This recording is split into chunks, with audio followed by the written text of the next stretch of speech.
بسم الله الرحمن الرحيم. الحمد لله رب العالمين، والصلاة والسلام على رسوله الأمين محمد وعلى آله وأصحابه أجمعين.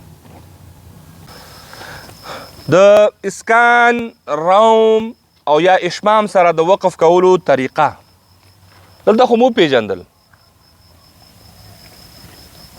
اسکان موقوف علی حرف باندې ودرېدل او حرف ساکنول او سا آواز قطع کول، لا اسکان ده.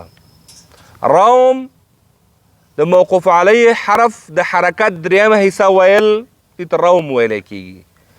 اشمام د موقوف علیه حرف د حرکت ساکنول بغیر د آواز نه په شونډو باندې پیش طرف ته اشاره کول یا شونډې راویستل راغونډول دې ته ویل کیږي اشمام. ابدال دا و چې موقوف علی حرف په بل حرف باندې بدلول. دو صورت درلودل، یا به تای مدوره و تای مربوطه په ها بدلیږي، یا به دو زبر تنوین والا په الف باندې بدلیږي. او وقف بالسکون دا و چې ستا موقوف علی حرف مخکې نه څه شی وي؟ ساکن وي. دلته وایي په دوی باندې د وقف کولو طریقه موقوف علی حرف یعنی د کلمې آخري حرف ساکنولو سره. موقوف علی حرف هم دا معنا، ځکه وقف د کلمې په منځ کې نشي کېدلی. وقف باید همیشه د کلمې په آخري حرف باندې وشي. وایي د کلمې آخري حرف ساکنولو سره سا اخیستل او هلته ودرېدلو ته وقف بالاسکان وایي. او همدغه طریقه د اسکان دا طریقه ده دا ډېره مشهوره هم ده، عامه هم ده او آسانه هم ده. هم مشهوره ده، هم عامه ده او هم آسانه ده.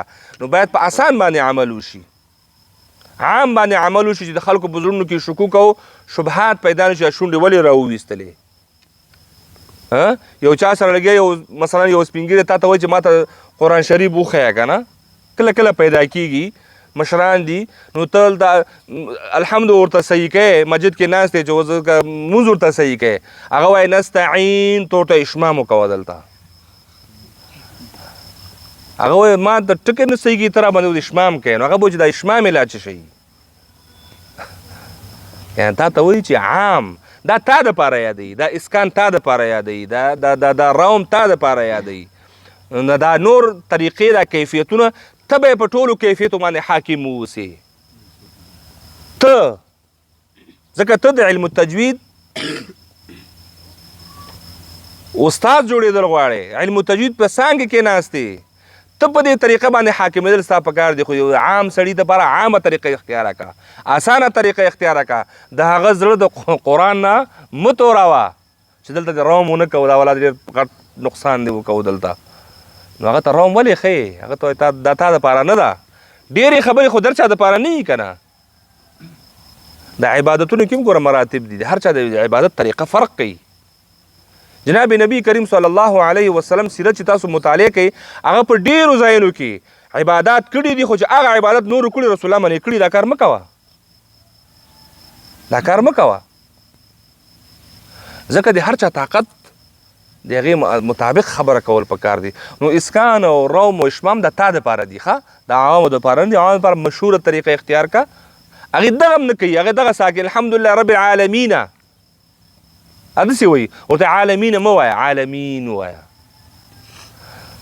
زموږ یو استاد و مفتي صاحب لطف الرحمن نومېده، هغه وایي زه یو چا ته لاړم، وایي یو عامي سړی مخې ته راغی چې مفتي صاحب د زما دا مونځ واوره چې دا مونځ مې صحیح ده که صحیح نه ده. ما ورته ویل وایه. وایي هغه وایي شروع کړو چې الحمدلله رب العالمین نه الرحمن نه الرحیم. وایي دې پورې چې ورسېده ما ورته ویل بس که بس که بس که. وایي ولې؟ ما ورته موږ وایو چې الحمدلله رب العالمین هم رحمان هم رحیم، او ته وایي چې نه رحمان او نه رحیم. وایي دې کې به څه شی پاتې شو؟ نو هغه نو کله کله موږ منځونه داسې موږ دغه د رحمانیت او دغه دومره غټ غټ خبرې چې ورته وښیو که نه، دا ډېر کفایت کوي. اشمام او اسکان او روم او دې شیانو تېرېدل پکار دی چې دلته مد منفصل دی ونه کوو، دلته مد متصل دی ونه کوو. دومره ورته دلته غټ مد وکوه، دا لږ ډېرې جګ که، هغه په دې سر خلاصېږي. او دلته سبب ده، موږ 4 میاشتې کېږو لګیا یو، اوس هم متصل ته خل منفصل وایي.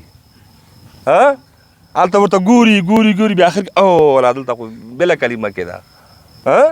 نو عوامو سره به د عوامو په ژبه خبره کول پکار دی. هغې ته متصل او منفصل او عوض او دا شیان پرېږدئ. هغې ته څه مد هم ووایه ورته، دا ځای لږ راکاږه، کشه کا، لږ اوږد یې کا، بس. ولې اوږد کړم ورته نور څه کوې، خو اوږد یې که بس. دا ځای چې راځي اوږد، دا نښه ورته وښیه، دغه نښه باندې لمې دا ده چې کلم الناس على قدر عقولهم. خبره همدغه ځای کې چې هر چا ته به د هغې مناسب خبره کوي. نو راځو دې ته چې همدغه اسکان چې د عامه طریقه ده، مشهوره طریقه ده، او په دې باندې هغه ده څه ورته وایي عمل باید وشي. دغه زما توصیه هم تاسو ته هم ده، تاسو یې زده کوئ، په نورو باندې مه زده کوئ، حتی په صنف کې شاګردانو باندې مه زده کوئ، چې وروسته یې لږ هغه ښه شو بیا خپله دې مرتبې ته رسیږي. اول دې کوشش مه کوئ. بالخصوص عوامو خلکو ته باید دغه شان کلمات ونه ویل شي چې هغې بیا بل خوا ته نه ځي. د موقوف علیه حرف حرکات ورو غوندې لوستلو ته څه وایي؟ موقف بالروم وایي.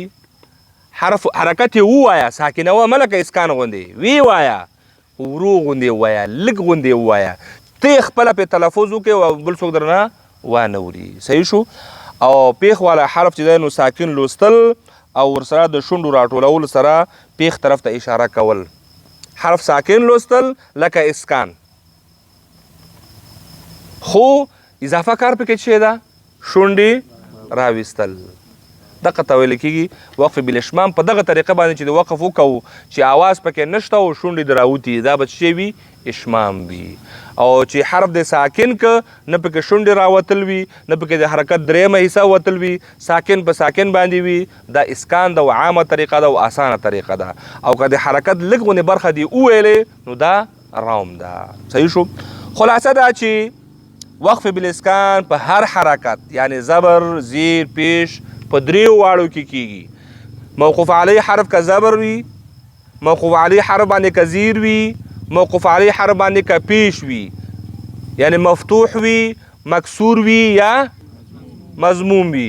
په دریو واړو حالاتونو کې هغه حرف ساکنول بغیر د نور تغییراتو نه هغې باندې ودرېدل نو ده ته ویل کېږي وقف بالاسکان. وقف بالروم بیا کېږي په زیر او په پیش باندې، په زیر او پیش باندې، یعنی موقوف علیه حرف مضموم وي یا مکسور وي، هلته ته روم کولی شي. روم څه ته وایي؟ د حرکت درېیمه حصه ویل. او اشمام کېږي صرف او صرف په پیش باندې، یعنی موقوف علیه حرف چې پیش ولري هلته ته اشمام کولی شي. او اسکان عام ده، اسکان په ټولو حرکاتو کې کېدی شي او اسانه هم ده او په هغې باندې عمل هم پکار ده. بله خبره کوي چې د وقف ډېر غټ اصول وایي دا دي چې کلمه د رسم الخط مطابق ویلی کېږي.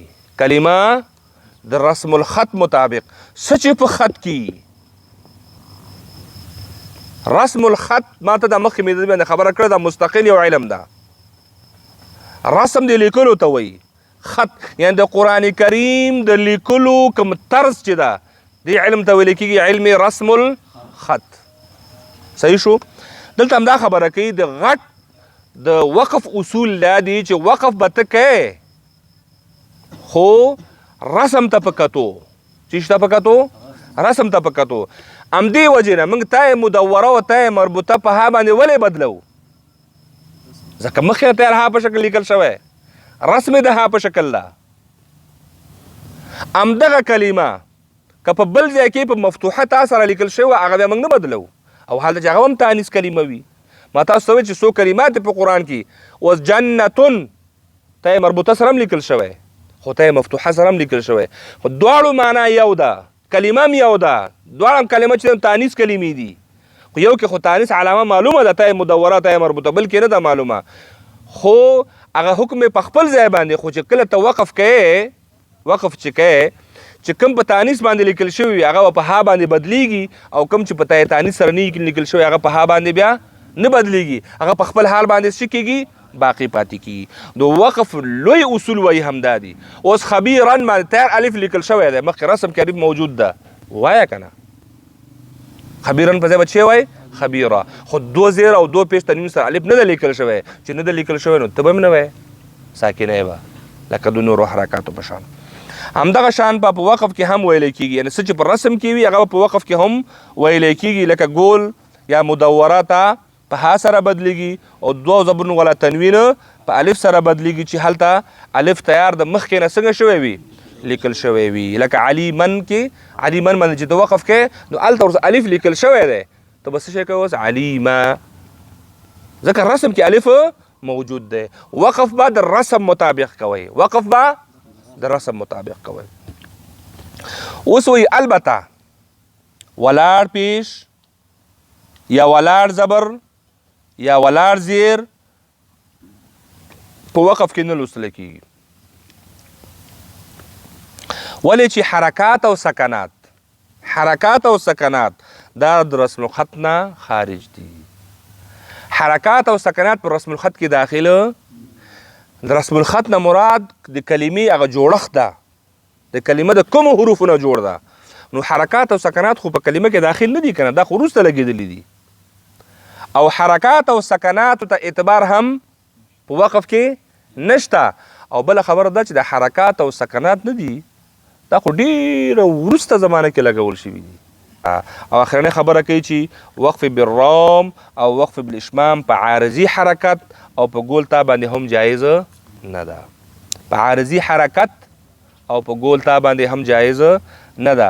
وقف بالروم عارضي حرکت کله کله عارضي حرکت موږ تاسو ول زیر اخلي کنه دغه زیر باندې چې د عارضي وین دی باندې روم نشي کولای.